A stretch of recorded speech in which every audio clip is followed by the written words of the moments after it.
Taste the Daily. Tambaram மாநகராட்சிக்குட்பட்ட அஸ்தினாபுரம் 22வது வார்டுக்குட்பட்ட பகுதிகளில் தேங்கி கிடக்கும் கழிவு நீரால் நோய் தொற்றுக்காளாகி மக்கள் கடும் சிரமம் அடைந்து வருகின்றனர். மணிகண்ட நகர், தாமோதர நகர் உள்ளிட்ட பகுதிகளில் உள்ள கழிவுநீர் குழாயில் உடைப்பு ஏற்பட்டு குடியிருப்பு பகுதிகளில் கழிவுநீர் தேங்கி நிற்பதால் துர்நாற்றம் வீசுவதோடு குழந்தைகளுக்கு உடல் உபாதை ஏற்படுவதாக மக்கள் வேதனை தெரிவிக்கின்றனர். விடிய அரசின் அதிகாரிகளிடம் பலமுறை புகார் அளித்தும் கண்டுகொள்வதில்லை என்றும் அவர்கள் குற்றம் சாட்டியுள்ளனர். 1.5 மாசமா சாக்கடை தண்ணி இங்க போயிட்டு இருக்கு. யாரும் எந்த ஆக்ஷனும் எடுக்கல. 3 குழந்தைங்க வச்சிருக்கேன். 5 வயசுல 2 பிள்ளைங்க இருக்கு. ஒரு பிள்ளை இருக்கு. இவளுக்கு ஜுரம் வந்து ஃபிக்ஸ் வந்தது. ரொம்ப சளி, வாமிட்டு, லூஸ் மோஷன் இந்த மாதிரி 3 பசங்களுக்கு ரொம்ப கஷ்டப்பட்டேன். ஃபிக்ஸ் வந்து ரொம்ப ஹாஸ்பிட்டல் போய் உடம்பு இன்னும் சரியாகல. பசங்களுக்கு வந்து டெங்கு, மலேரியா, இதுலாம் வாமிட்டு இதெல்லாம் வருது. கொசு அதிகமாக இருக்குது. எங்களால் ஜன்னலை திறந்து வீட்டை திறந்து இருக்கவே முடியல. பகல்லையும் இருக்க முடியல, நைட்லேயும் இருக்க முடியல. ரொம்ப கஷ்டமாக இருக்குது. தண்ணியெல்லாம் கெட்டு போச்சு. ரொம்ப உடம்பு சரியில்லாமல் மாறி மாறி போயிட்டு இருக்கிறோம். எல்லார்கிட்டையும் அதிகாரிங்கெல்லாம் சொன்னாக்கா இங்கே போ அங்கே போ சொல்கிறாங்களே தவிர சொல்கிறோம். ஆனால் வந்து ஸ்டெப் எடுக்க மாட்டேன்றாங்க யாரும். தென்காசி மாவட்டம் புளியரை அருகே அதிவேகமாக சென்ற கனரக லாரி சாலை ஓரத்தில் கவிழ்ந்து விபத்துக்குள்ளானது. திருமங்கலம் கொல்லம் தேசிய நெடுஞ்சாலையில் ஜல்லிக்கற்களை ஏற்றிக் கொண்டு சென்ற கனரக லாரி குரங்கு நடை வளைவு பகுதியில் வேகமாக திரும்பிய போது எதிர்பாராத விதமாக சாலை ஓரம் கவிழ்ந்து விபத்துக்குள்ளானது. இதில் லாரியில் இருந்த ஜல்லிக்கற்கள் விளைநிலங்களில் கொட்டியதால் பயிரிட முடியாத நிலை ஏற்பட்டுள்ளதாக விவசாயி வேதனை தெரிவித்தார். கன்னியாகுமரி மாவட்டம் நாகர்கோவிலில் சொத்தையெல்லாம் அபகரித்துக் கொண்டு மகன் தன்னை நடு ரோட்டில் விட்டுவிட்டதாக பெண் ஒருவர் ஆட்சியர் அலுவலகத்தில் கண்ணீர் மல்க புகார் அளித்துள்ளார். மகன் பத்மநாபனுக்கும் தாய் இந்திராணிக்குமான சொத்து வழக்கில் நீதிமன்றம் இந்திராணிக்கு சாதகமாக தீர்ப்பு வழங்கியுள்ளது. ஆனாலும் அதிகாரிகள் தன் மகனிடம் பணம் பெற்றுக்கொண்டு தன்னை அலைக்கழிப்பதாக இந்திராணி குற்றம் சாட்டியுள்ளார். விடியா திமுக ஆட்சியில் லஞ்சம் தலைவிரித்தாடுவதாக குற்றச்சாட்டுகள் எழுந்து வரும் நிலையில் பணம் பெற்றுக்கொண்டு நீதிமன்ற உத்தரவை கூட அரசு அதிகாரிகள் அலட்சியப்படுத்துவதாக மக்கள் வேதனை தெரிவிக்கின்றனர். தேனி மாவட்டம் போடி நாயக்கனூரில் தரமற்ற பொருட்கள் வைத்திருந்த கடைகளுக்கு அபராதம் விதிக்கப்பட்டது. போடி நாயக்கனூர் பேருந்து நிலையத்தில் சுற்றியுள்ள கடைகளில் உணவு பாதுகாப்புத்துறை அதிகாரிகள் திடீர் ஆய்வு நடத்தினர். அப்போது தரமற்ற முறையில் தயாரிக்கப்பட்டிருந்த பானிபூரி, அதிக நிறமூட்டப்பட்ட காளான், குளிர்சாதன பெட்டியில் வைக்கப்பட்டிருந்த ஃப்ரைட் ரைஸ், நூடல்ஸ் உள்ளிட்டவை பறிமுதல் செய்யப்பட்டது. மேலும் நாள்பட்ட பிஸ்கட் பாக்கெட்டுகள் மற்றும் குளிர்பானங்களை கைப்பற்றினர். இந்நிலையில் தரமற்ற பொருட்கள் வைத்திருந்த கடைகளுக்கு 2000 முதல் 5000 ரூபாய் வரை அபராதம் விதித்தனர். ராணிப்பேட்டை மாவட்டம் கொந்தங்கரை பகுதியில் நீர்நிலை கால்வாயில் கட்டப்பட்டு இருந்த ஆக்கிரமிப்பு கட்டிடங்களை அதிகாரிகள் அகற்றினர். அப்போது ஆக்கிரமிப்பாளர்களுக்கும் அதிகாரிகளுக்கும் இடையே வாக்குவாதம் ஏற்பட்டது. 3 ஆட்டு கொட்டகைகள் இடிக்கப்பட்ட நிலையில் மீதமுள்ள 4 வீடுகளில் இருந்து பொருட்களை எடுத்துச் செல்ல அதிகாரிகள் 2 நாட்கள் அவகாசம் கொடுத்ததாக தெரிகிறது.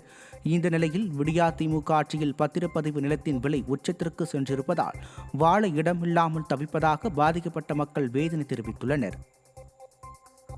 கோவை மாவட்டம் உதகையில் டெலிஸ்கோப் காட்சி முனையம் அமைக்கும் பணிகள் ஆமை வேகத்தில் நடைபெற்று வருவதாக மக்கள் குற்றம் சாட்டியுள்ளனர். உதகை மேட்டுப்பாளையம் சாலையில் உள்ள வேலி வியூ பகுதியில் நகராட்சி சார்பில் டெலிஸ்கோப் காட்சி முனை அமைக்கும் பணிகள் நடைபெற்று வருகின்றன. கடந்த 2 ஆண்டுகளுக்கு முன்பு தொடங்கப்பட்ட இந்த பணிகள் தற்போது வரை முடிவடையாமல் ஆமை வேகத்தில் நடைபெற்று வருவதாகவும் தரமற்ற முறையில் பணிகள் நடைபெற்று வருவதாகவும் பொதுமக்கள் குற்றம் சாட்டியுள்ளனர். விடியா திமுக ஆட்சியில் திட்டப்பணிகள் ஆமை வேகத்தில் நடைபெறுவதாக பொதுமக்கள் குற்றம் சாட்டியுள்ளனர். திண்டுக்கல் மாவட்டம் வேடசந்தூர் அருகே அடிப்படை வசதிகளை செய்து தர மறுத்த அய்யலூர் பேரூராட்சி நிர்வாகத்தை கண்டித்து ஆர்ப்பாட்டம் நடைபெற்றது. இந்த ஆர்ப்பாட்டத்தில் பங்கேற்ற கவுன்சிலர் உள்ளிட்டோர் மாதிரி பேரூராட்சி மன்ற கூட்டம் நடத்தி கல்வி மற்றும் பொருளாதாரத்தில் பின்தங்கிய மலை கிராமங்களை ஒருங்கிணைத்து தனி சிற்றூராட்சி அமைக்க வேண்டும் என்பன உள்ளிட்ட 13 கோரிக்கைகள் அடங்கிய தீர்மானங்களை நிறைவேற்றினர். பேரூராட்சியில் முறைகேட்டில் ஈடுபட்ட அரசு அதிகாரிகள் மீது விடிய அரசு நடவடிக்கை எடுக்க வேண்டும் என்றும் அவர்கள் வலியுறுத்தினர். திருப்பூர் மாவட்டம் காங்கேயம் அருகே மின்வாரிய அலுவலகத்தில் அரசு அலுவலர்கள் தாக்கிக் கொண்டதில் 3 பேர் மருத்துவமனையில் அனுமதிக்கப்பட்டனர். படியூர் மின்வாரிய அலுவலகத்தில் உதவி மின் பொறியாளராக பணிபுரியும் வெங்கடேஷ் மற்றும் பழையக்கோட்டை சாலையில் உள்ள மின்வாரிய அலுவலகத்தில் பணிபுரியும் நந்தகோபால் ஆகியோருக்கும் வணிக ஆய்வாளராக பணிபுரியும் மோகன்ராஜுக்கும் ஏற்பட்ட தகராறு கைகலப்பானது. இதில் காயமடைந்த வெங்கடேஷ், நந்தகோபால் மற்றும் மோகன்ராஜ் மருத்துவமனையில் அனுமதிக்கப்பட்டனர். விடியா திமுக ஆட்சியில் மக்களின் குறைகளை சரி செய்யாமல் அரசு அதிகாரிகள் ரவுடிகளைப் போல அடித்துக் கொள்வதாக பொதுமக்கள் குற்றம் சாட்டியுள்ளனர். மதுரை மாவட்டத்தில் மேலவாசல் பகுதியில் கழிவுநீர் கலந்த குடிநீர் விநியோகிக்கப்பட்டதாக மக்கள் குற்றம் சாட்டியுள்ளனர். விடியா திமுக அமைச்சர் பழனிவேல் தியாகராஜன் தொகுதியான மேலவாசல் பகுதியில் பொதுமக்களுக்கு விநியோகம் செய்யப்பட்ட குடிநீரில் கழிவுநீர் கலந்து கலங்கலாக வந்ததாக மக்கள் குற்றம் சாட்டியுள்ளனர். இந்த தண்ணீரைத்தான் சிறுவர்கள் முதல் பெரியவர்கள் வரை குடித்து வருவதாகவும் இதனால் உடல் உபாதைகள் ஏற்பட்டு வருவதாகவும் மக்கள் வேதனை தெரிவித்துள்ளனர். விடியா திமுக அரசால் மக்கள் குடிக்கும் குடிநீரை கூட தரமானதாக தர முடியாதா என மக்கள் கேள்வி எழுப்பியுள்ளனர். காஞ்சிபுரம் மாவட்டம் ஸ்ரீபெரும்புதூர் அருகே சாலை விபத்தில் 8 வயது சிறுமி உயிரிழந்தார். நெமிலி ஸ்ரீபெரும்புதூர் சாலையோரத்தில் ரிக்ஷா வண்டியில் சிறுமி நிஷா விளையாடிக் கொண்டிருந்த போது எதிர்பாராத விதமாக சாலையில் தவறி விழுந்துள்ளார். அப்போது அந்த வழியே வந்த லாரி சிறுமி மீது மோதியதில் சம்பவ இடத்திலேயே சிறுமி உயிரிழந்தார். இதையடுத்து சிறுமியின் உயிரிழப்புக்கு நீதி கேட்டு உறவினர்கள் போராட்டத்தில் ஈடுபட்டதால் பரபரப்பு ஏற்பட்டது. ராமநாதபுரம் மாவட்டத்தில் தமிழ்நாடு தொடக்கப்பள்ளி ஆசிரியர் கூட்டமைப்பு சார்பில் பணி மாறுதல் கலந்தாய்வு அரசாணையை ரத்து செய்ய வலியுறுத்தி கண்டன ஆர்ப்பாட்டம் நடைபெற்றது. ராமநாதபுரத்தில் டிட்டோ ஜாக் அமைப்பு சார்பில் புனித அந்திரேயா மேல்நிலைப் பள்ளி நுழைவு வாயிலில் ஆர்ப்பாட்டம் நடைபெற்றது. இதில் கடந்த காலங்களில் மாவட்டத்திற்குள் சீனியாரிட்டி பணி மாறுதல் கலந்தாய்வு நடைபெற்றதாகவும் தற்போது இந்த முறை மாற்றப்பட்டு அரசாணை 243 மாநில அளவில் சீனியாரிட்டி அடிப்படையில் கலந்தாய்வு நடத்துவதால் ஆசிரியர்கள் பாதிக்கப்படுவதாகவும் குற்றம் சாட்டினர். எனவே இந்த பணி மாறுதல் கலந்தாய்வு ஆணையை ரத்து செய்ய வேண்டுமென ஆசிரியர்கள் கண்டன கோஷங்களை எழுப்பினர். சென்னை சைதாப்பேட்டையில் மருத்துவ மாணவர் சேர்க்கை உரிமையை மாநிலங்களுக்கே வழங்க கோரியும் நீட் தேர்வை ரத்து செய்ய வலியுறுத்தியும் இந்திய மாணவர் சங்கம் சார்பில் போராட்டம் நடைபெற்றது.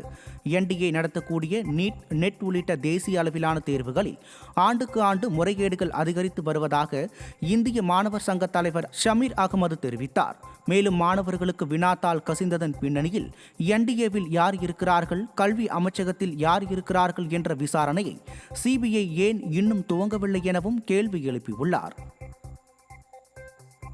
கிருஷ்ணகிரி மாவட்டம் சூளகிரியில் போதிய பேருந்து வசதி இல்லாததால் பள்ளி கல்லூரி மாணவர்கள் படிக்கட்டில் ஆபத்தான முறையில் பயணம் செய்யும் அவல நிலை ஏற்பட்டுள்ளது. சூளகிரியை சுற்றியுள்ள 100க்கும் மேற்பட்ட கிராமங்களில் இருந்து சூளகிரிக்கு ஆயிரக்கணக்கான பள்ளி கல்லூரி மாணவர்கள் தினமும் வந்து செல்கின்றனர்.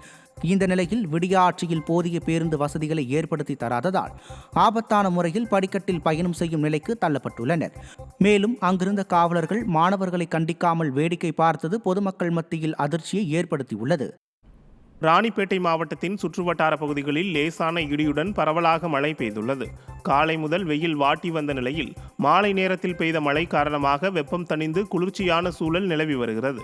பெரும்பாலான பகுதிகளில் ஏரி, குளம் உள்ளிட்ட நீர்நிலைகள் நிரம்பி வருவதால் நிலத்தடி நீர்மட்டம் உயர்ந்துள்ளதால் விவசாயிகள் மகிழ்ச்சி அடைந்துள்ளனர்.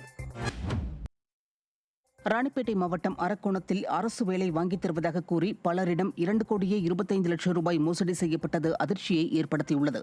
அரக்கோணத்தில் ஸ்டுடியோ நடத்தி வரும் முருகன் மற்றும் மீராபாய் ஆகியோர் அரசு வேலை வாங்கித் தருவதாக கூறி பலரிடம் மோசடியில் ஈடுபட்டுள்ளனர். உயர் அதிகாரிகளுக்கு ஏசி, டிவி, ஃப்ரிட்ஜ் என வாங்கி கொடுத்தால் வேலை சீக்கிரம் கிடைக்கும் என கூறியதால் அவற்றையும் வாங்கி கொடுத்துள்ளனர். இதனால் பணத்தை இழந்த பொதுமக்கள் காவல் கண்காணிப்பாளரிடம் புகார் அளித்தும் எந்த நடவடிக்கையும் எடுக்காததால் பாதிக்கப்பட்டவர்கள் பணத்தை மீட்டுத்தர வலியுறுத்தி காவல் நிலையத்தை முற்றுகையிட்டு போராட்டத்தில் ஈடுபட்டனர். நாங்கள் என் பசங்களுக்கு வேலைக்காக முருகன் பழக்கமாகி முருகன் போட்டோ ஸ்டூடியோ வச்சு நடத்துறாரு. அவர் ஒரு நாள் பழக்கத்தில் அவங்க மச்சிச்சு கவர்மெண்ட்டில் பெரிய அதிகாரி இருக்கிறாங்க, நாங்கள் வேலை வாங்கி தரேன்னு சொல்லிட்டு அவர் மூலிமா பணம் கொடுத்து நாங்கள் என் பசங்களுக்கு, என் பையனுக்கும் என் பொண்ணுக்கும் பணம் கட்டினேன். என்னுடைய பணம் 48 லட்சம்.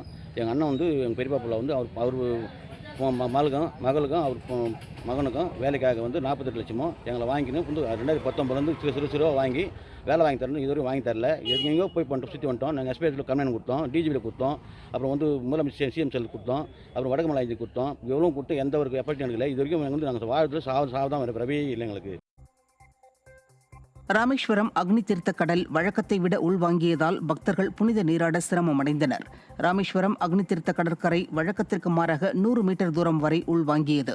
இதன் காரணமாக கடலுக்குள் உள்ள பவளப்பாறைகள், நட்சத்திர மீன், சிப்பி, சங்கு உள்ளிட்டவைகள் வெளியே தெரிந்தன. இது வழக்கமான ஒன்றுதான் என்றும் பகல் நேரத்தில் நீரோட்டம் மாறியவுடன் கடல் இயல்பு நிலைக்கு திரும்பும் என்றும் மீனவர்கள் தகவல் தெரிவித்தனர். திண்டுக்கல் மாவட்டம் ரெட்டியார்சத்திரம் பகுதியில் பல ஏக்கர் பரப்பளவில் மக்காச்சோளம் பயிரிட்டும் போதிய விளைச்சல் இல்லாததால் விவசாயிகள் வேதனையடைந்துள்ளனர்.